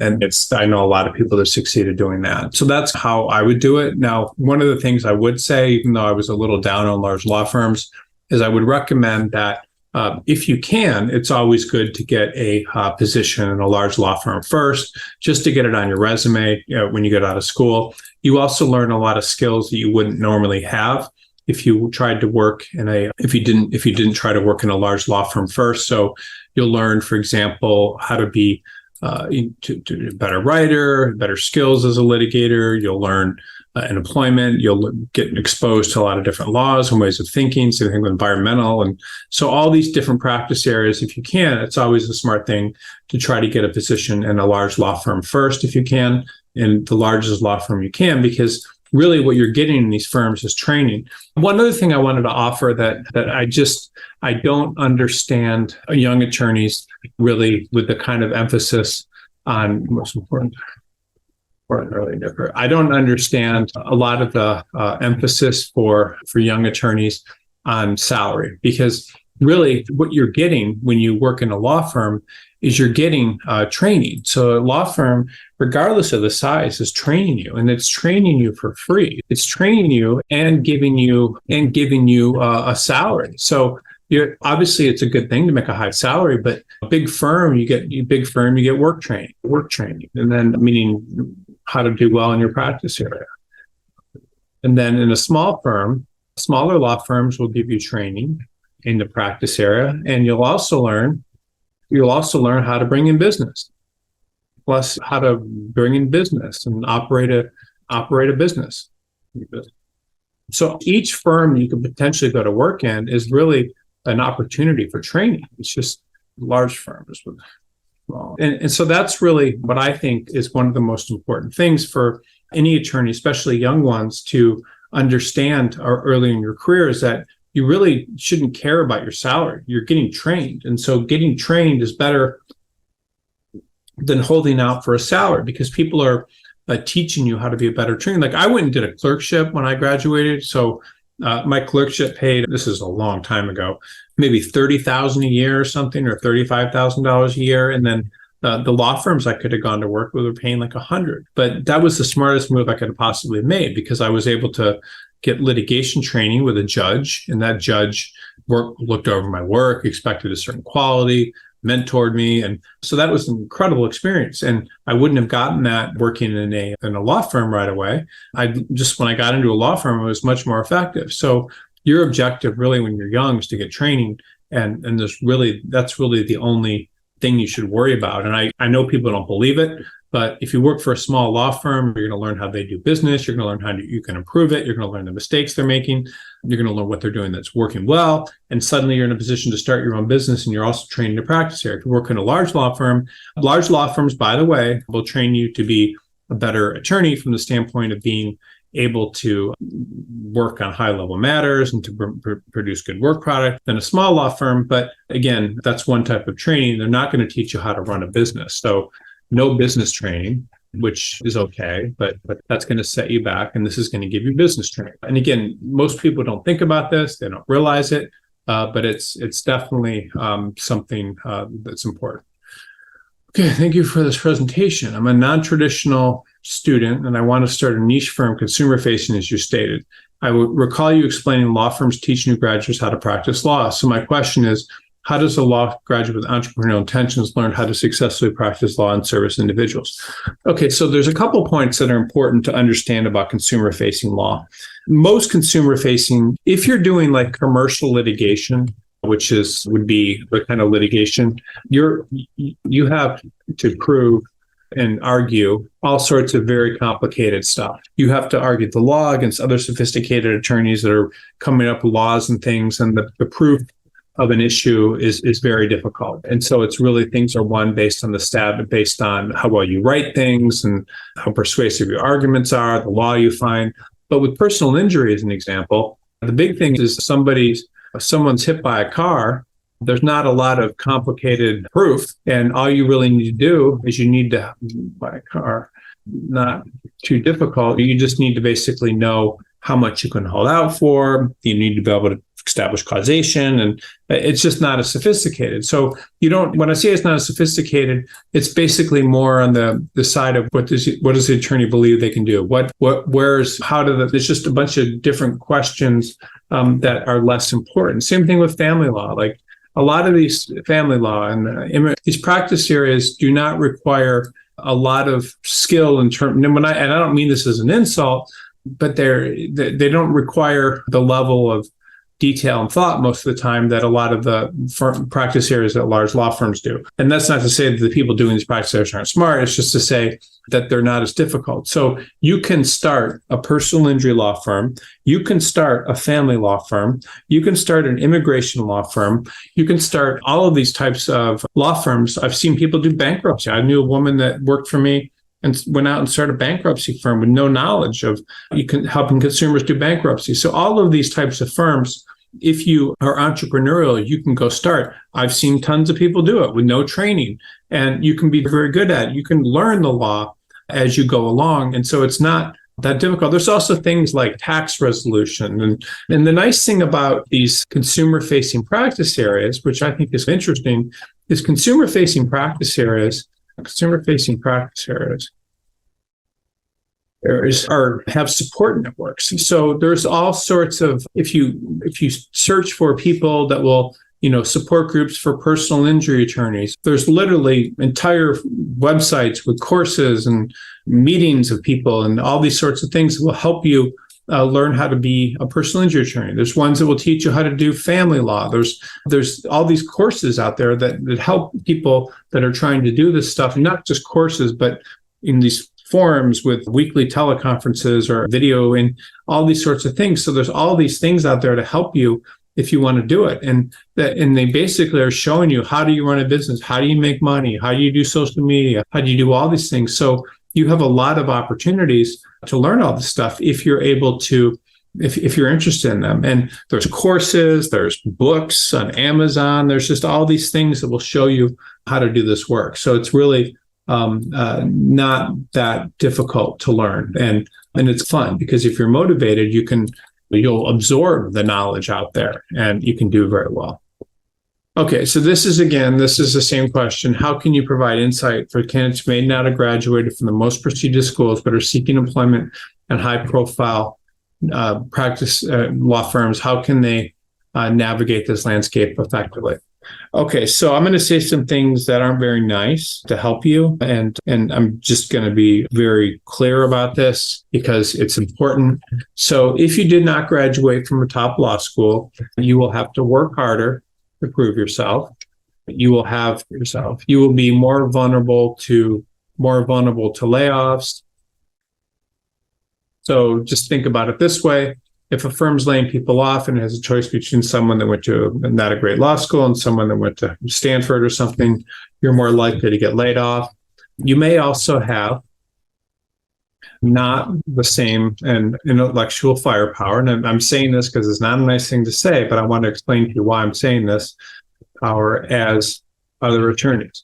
So when I was practicing law, there were some people where I would encounter them and I would be like, whoa, like this person is so much smarter than me. Like they have such a better understanding of things. And again, I'm not tooting my own horn, but I'm not a dumb person. I've always done anyway, it doesn't matter, but I would meet people like that. And I would say to myself, this person, if I go up against them in any matter, intellectually, they're just going to take my head off. So it's important to understand that. So if you are not as gifted, meaning, and I'll just tell you this, I have never done that well in science classes. I just didn't have the concentration. I didn't find it interesting. I did well in like physics for some reason and biology, but chemistry, forget about it. I just don't have the intelligence or whatever it is. That would be very dumb for me to try to go up against people in some competition where I'm trying to be good at chemistry. It would be pathetic. And so sometimes if you are against, if you're trying to go to a big firm and you don't have the same intellectual firepower that the people there do, that's not a good thing because it's not to say you can't do the work, but why would you want to put yourself up against people that are smarter? Or if they're not smarter, maybe you are smart, then you have to worry about your law school. So what happens? So I see all the time, and I'm not being mean here, but I see all the time people that resumes say things like attorney instead of associate. There's all these different words that people call themselves, and they go to work in large law firms, and they're never maybe staff attorney, all these things. They're never going to be associates there. And a lot of times they give them that title because of their law school. So their law school or whatever. So those people are always going to be second-class citizens in large law firms. Now, I'm just saying personally, I don't think that's that smart. I think that you should go into an environment where you can excel, where you are not just equal to other people, but you can actually be better. And the thing about these practice areas, like consumer-facing practice areas, is anyone can run with them and do well. I remember I was very interested in personal injury law, for example, when I was in law school. And I went around the country. Actually, I wrote a book that was just horribly written. But anyway, I wrote a book and about personal injury lawyers and my kind of observations. And what I saw was that most of them, the really good ones, did not do well in law school. They were bottom of their class, but they had the passion and things. And so some of that stuff matters more in different practice areas than others. I just do not think it makes sense for someone to try to work in a large law firm where they're always going to be second-class citizens. Now, I want to keep answering your question. So who can succeed in these roles? A lot of people can. So you don't need to necessarily go to a top law school in order to get a job in a large law firm. So some of the exceptions are patent attorneys. They typically have scientific backgrounds that can be very successful. People in niche practice areas can succeed, which things would be like maybe healthcare law and things where they might have had a healthcare background. People can succeed in some of these practice areas like family law. Some large law firms do that. They do immigration. They may do employment related. So that's usually okay. The bar is a little lower. You can do practice areas like that. There's things like ERISA and employee benefits where you can go to get an LLM or something and do very well. So these are the people that do well. And these types of practice areas, you can do well. And sometimes corporate related, if you're able to get training in those practice areas, so that can be good. So these are just some practice areas. And this is without regards to your education.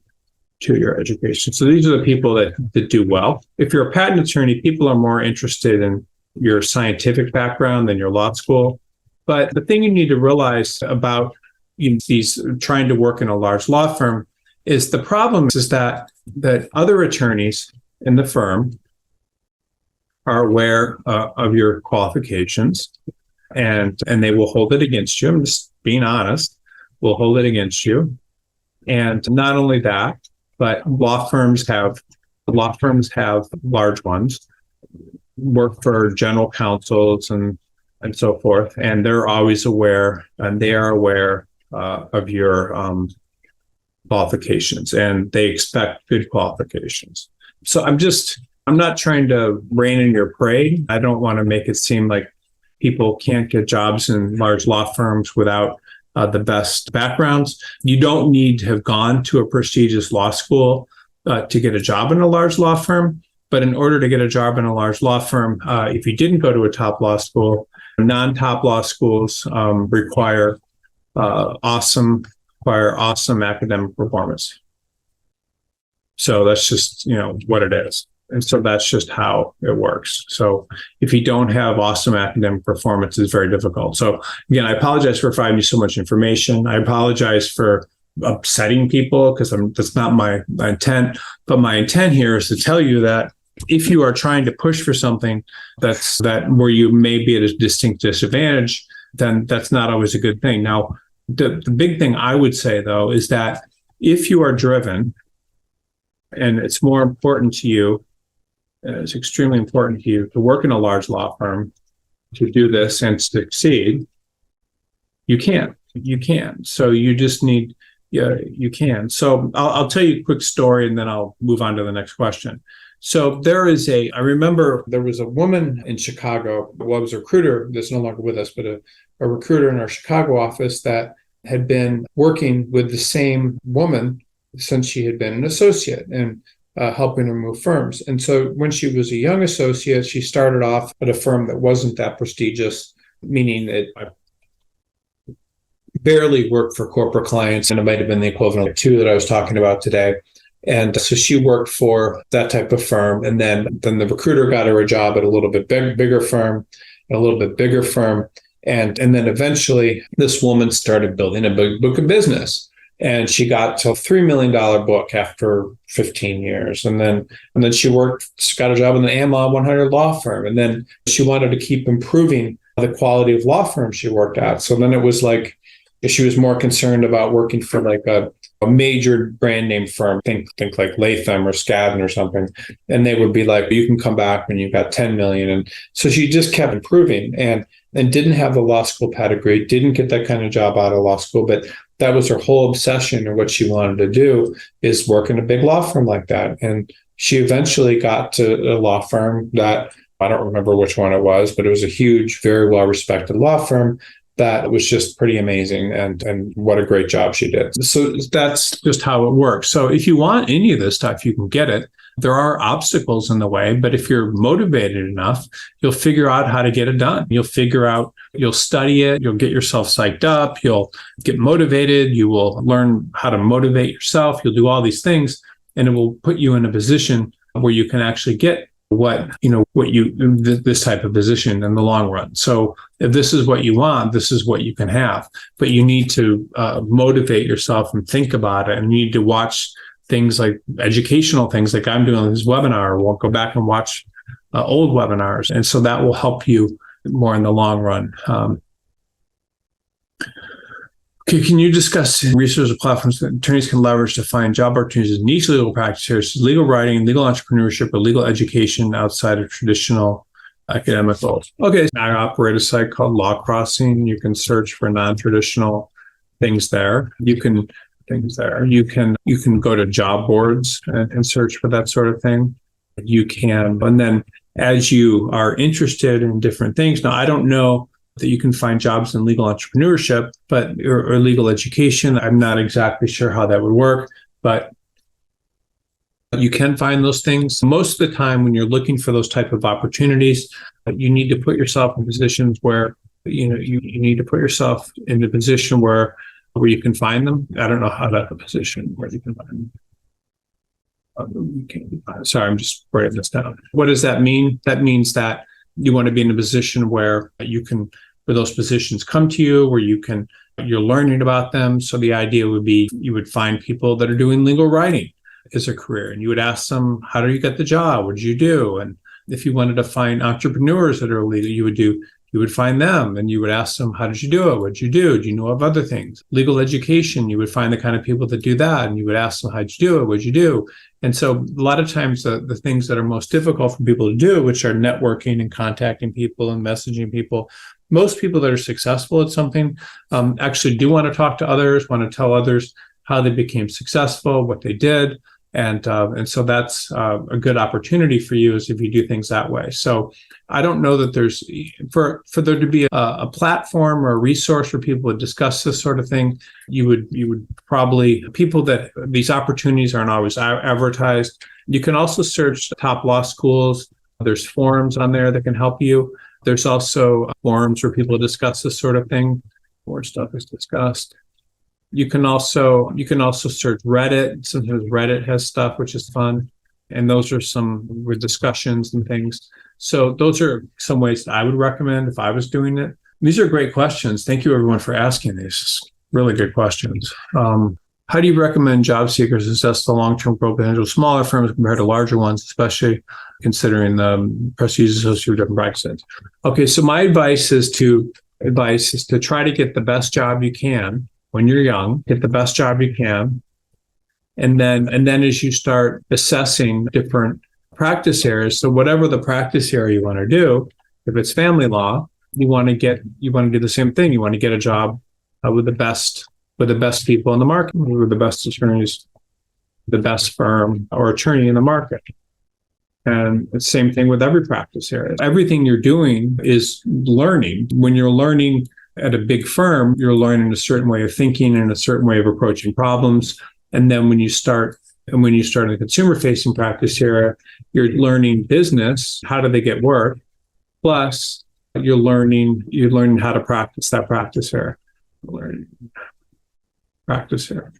So what I would recommend anyone that goes to work in a consumer-facing practice area do is I'd recommend that you go to a place and go in there with the understanding that really what you're trying to do is you're trying to learn how to do the work, but you're also learning something that will enable you to start your own business eventually. And if you go in with that expectation, you're much more likely to do much better in the long run. Just give me 1 second. I'm going to grab something. All right, I'm back. Okay, so I hope that answers your question. And again, if I'm not answering someone's questions to the best of the way you like, you can certainly, if I didn't respond in a way that understand you would respond, you can always ask a follow-up question.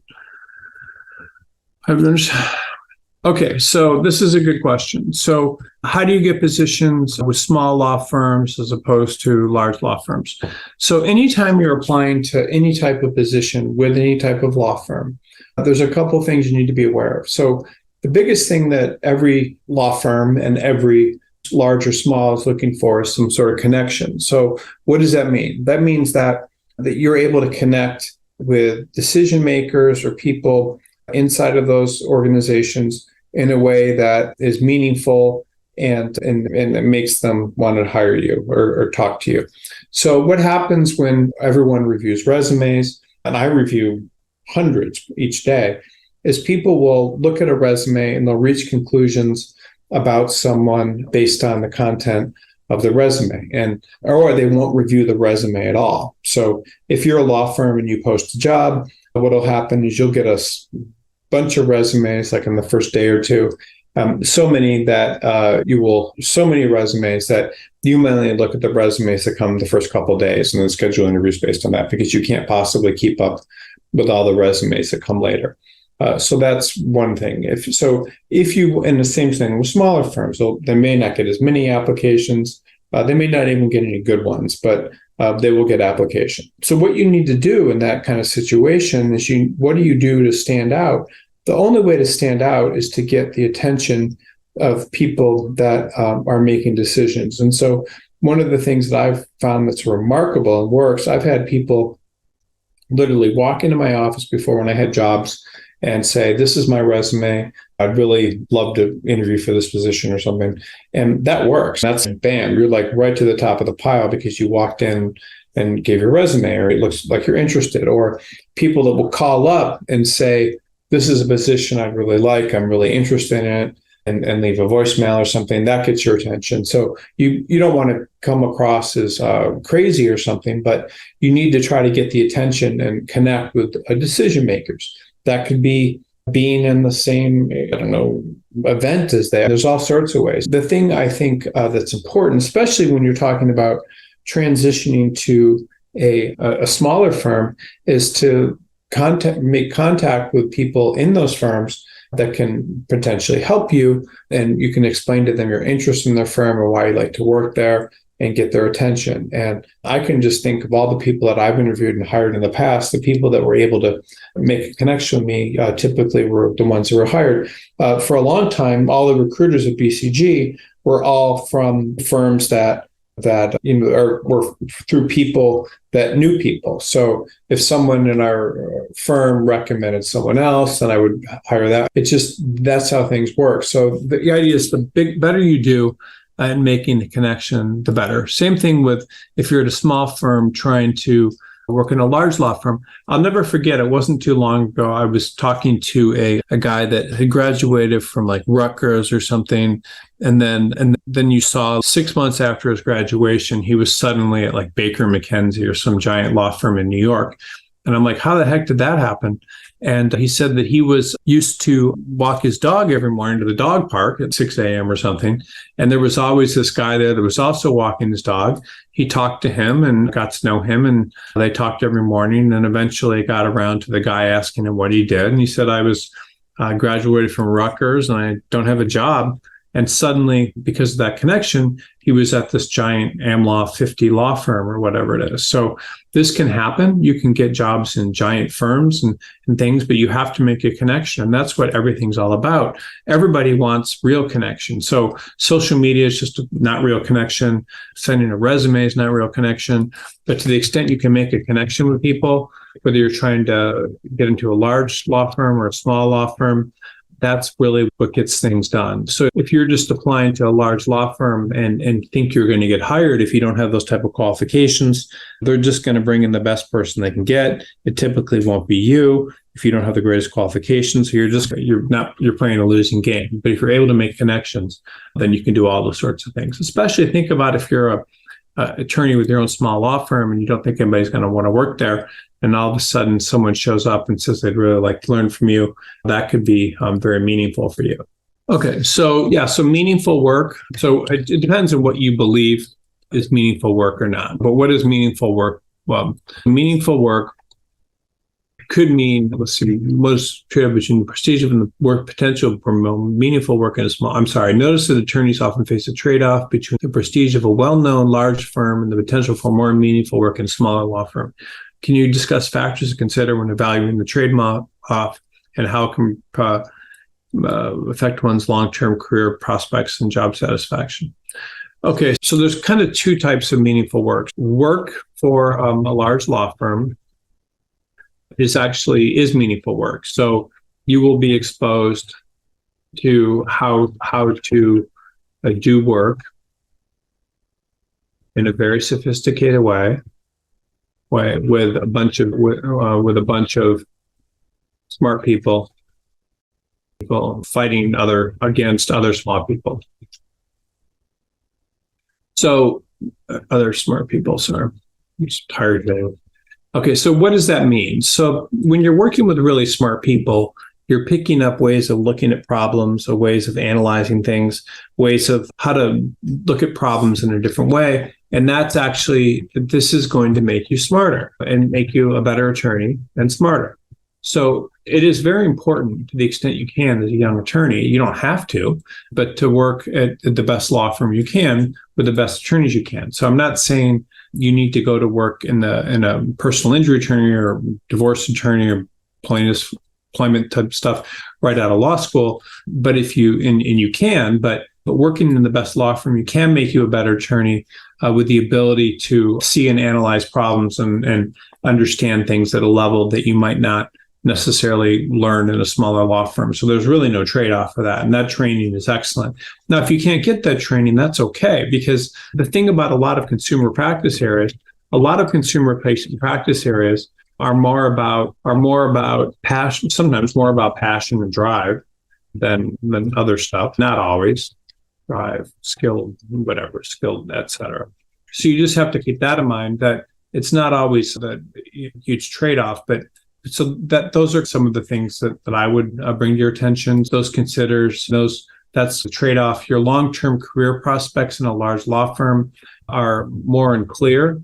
So you have to see what's making people successful in your firm. Is that something you could do? Do you want that life? Is that something you can see yourself doing? Here, it's the same thing. You're going to learn a business. So if you learn a business, you may learn how to get business and all those sorts of things. And so that potentially could make you much more successful as well. So that's the trade-off. One is you're not necessarily going to learn a business. You're going to be a better attorney, possibly. In a consumer-facing practice area, you're going to learn a business. And so you have to decide when it works for you. So I'll just tell you briefly my experience. Again, I'm not like an expert in all this from the standpoint of having practiced law. I did practice law for 3 years, but I'm more of an expert because of the stuff I watched. But in my particular situation, when I looked at the cost-benefit analysis of staying in a law firm versus starting my own thing, for me, it made a lot more sense to start learning a business immediately that I could build a company with, or business, as opposed to working for someone else and doing something different and staying in a large law firm that was less certain about what would happen. So that was how I looked at it, but it's not necessarily for everyone. Many attorneys serving individuals or duplicate clients may not have the same visibility as those working in high-profile corporate cases. How can lawyers in niche effectively communicate their expertise and dedication to potential clients, especially when they may not have high profile? So if you have results, this is just about sales. So with no results, you sell this. These are just general ideas. You sell hope, and with results, you sell results. So you sell results without if you don't have any high profile cases or matters to you, you just talk about what you do and how you help people. So that the average consumer that's looking at this stuff is not that sophisticated. Someone that needs immigration papers done isn't going to look for the results you've gotten for other people. Someone that needs something done. These are just basic things to understand, that how do you market things? How do you do it? So I'm not an expert in marketing for telling you how to market. You just need to look at examples of what other attorneys are doing. A lot of times what people will do is that they work in a big law firm, and then they start in a smaller law firm, but they start their own firm. They'll say, oh, I worked on these clients and these clients. I went to this law school. I know a woman that became a well-known criminal defense attorney, just by starting a website, and all it said was she went to Harvard and talked about how passionate you can do this. You can, if you figure out how to market yourself, you can do so very effectively, and it's not that hard. But you just have to look at what other people are doing and build from there, and not look too much at what other people are doing. So let's see. Okay, let's answer this one real quick, but this isn't too difficult. Okay, so this person says, wrong one. Can you provide insights into how an attorney can effectively position themselves to stand up to legal recruiters when their career goals involve serving less affluent clients, especially if they don't have a substantial prior experience in this area? Okay, so recruiters are only interested, some of them don't know what they're doing, they're interested in everyone, but to be interested in a recruiter, you need to have defined practice area. You need to stand for something. So it doesn't matter what it is, but you need one thing. So you need one thing, one practice area, preferably, that you're an expert in. That's it. What does that mean? It just means you need to look like you're an expert in something. So it doesn't matter what it is. It could be, toxic tort plaintiff work. It could be, but you need something like one practice area, because the problem that a lot of attorneys make, at least from my standpoint is in the recruiting field, is that they try to look like a bunch of different things. And most law firms want people to do one thing. There are law firms that do nothing but motorcycle accidents, that do nothing but truck accidents, that do nothing but, just anything you can think of. But the more specific your practice areas, the better. So if you go to BCG's homepage, you can see all the different practice areas. And the people that do the best just have one practice area. It doesn't matter what it is. It could be asylums for immigration attorney. It could be a million different things, but you definitely need something. And if you have something, that will help you a lot when you're looking for something. Okay, this next question.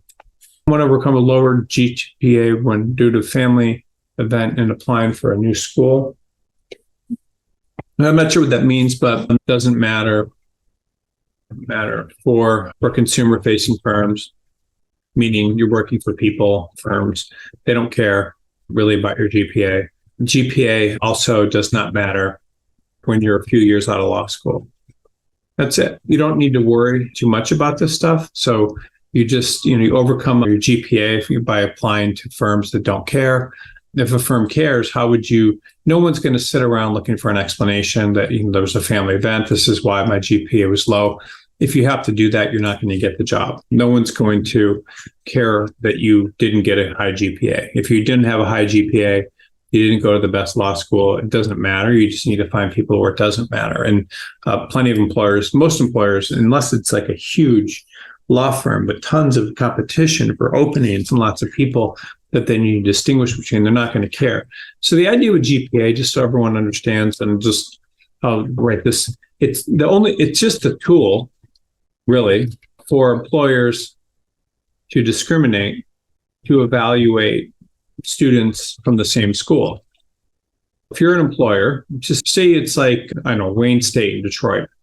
So at Wayne State Law School, there's about 5 big firms in Detroit. So there's 5 big firms in Detroit. You have like Foley, I don't know, what else? Miller, Canfield. It doesn't really matter, just a bunch of them. So you have about 5 big firms in Detroit. And so those law firms, if you have, I don't know how many people are in that school, but if there's 150 people, when you were 5th in your class, someone was 100th, another person was 1st, another person was 10th.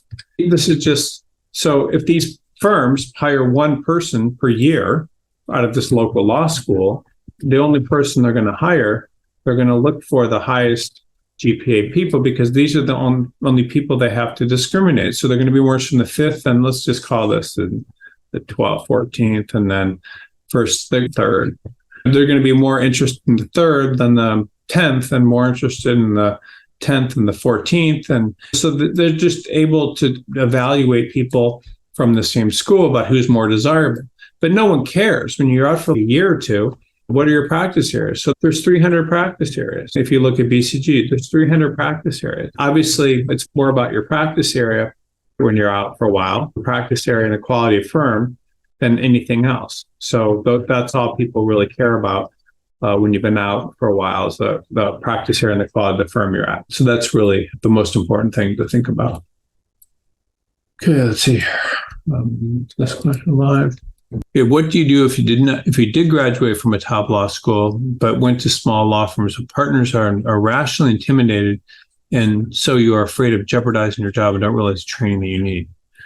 Okay, I think what this person's saying is that they went to a top law school, and people in the firms are intimidated by the fact they went to a top law school, the small firms, and you don't feel like you're receiving the training you need.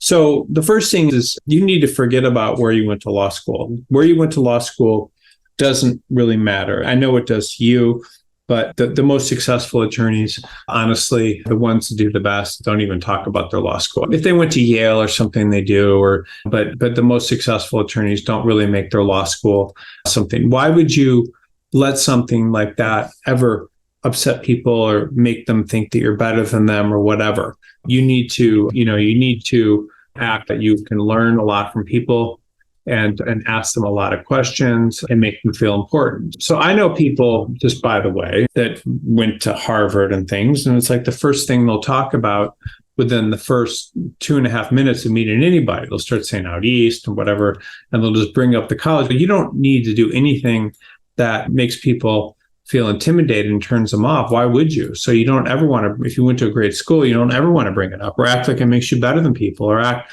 like you even care. Like I went to, where'd I go? University of Chicago for college. I would probably talk about it like literally in any group or something. It might come up like once every 3 years, literally. I will say where I went to college. I'm telling you right now, but I would probably bring it up once every 3 years. I don't say when I was in college in the Midwest, I just literally would come up probably once every 3 years. It'll come up rarely. Just no one asks me. I don't volunteer it. No one cares. It's just, I don't have to talk about it. I don't make a big deal out of it. I'm not even conscious of it. I don't think, why would I bring something up that has the capacity to alienate others from me? But you just don't talk about it. Why would you don't have to be conscious of, just because you went to a good law school is meaningless. All it means is that you got a probably good LSAT scores or good grades. I was talking to the dean of admissions at a top 10 law school not too long ago, and they said that one of the interesting things is that when people are admitted to law school, most people have either a really high GPA, or if they don't have that, they have a really high law school. So it's almost like you get two classes of people like that are coming in, even at the very, very best law schools. All going to a good law school means is that you had really good grades or a really good LSAT score, and you show a lot of aptitude for the practice of law. It just in no sense, and no one is going to reward you for that. No one cares. So you just have to stop worrying about it. Just because you were able to get good test scores or a GPA in college, that's it. You don't need to, that's all you need. That's it. So no one should talk about or care about where they went to law school after. It will get you in the door at some firms. It will make you successful. It will enable that to happen. But other than that, you shouldn't care. And the smartest people don't care. They don't bring it up. It's not part of their identity. Their performance at work and the decisions they make and the way they take care of clients and things, that's what really matters. And the people that do care about their schools, a lot of times I think it ends up holding them back. It's in some cases, it's actually a drawback to go to a good school because you're expected to have a higher level of performance, be smarter, more successful, and that's not always the right thing. So I don't think people are going to be intimidated. If you're working at small law firms, then you need to learn the business. So small law firms teach you the business. You watch how other people are doing the work, and then you are getting clients, and then you allow those smaller law firms to teach you the business as opposed to learning a lot of stuff on the job. So small law firms, most of the work frankly, a lot of it you can learn yourself. And you'll see how that works in the long run. But yeah, you don't want to ever, I just want to bring this up to make sure everyone's clear on this. If you went to a good law school and you're working for people that didn't go to good law schools, you need to be very aware that they're going to try to prove something sometimes of themselves, such as people that go to good law schools, I'm smarter than them, I'm more motivated, I'm a better attorney. So you need to just put that aside, and you need to be likable and successful based on your performance and nothing to do with your law school. Your law school is meaningless. It's just, I don't know how many different ways to say this.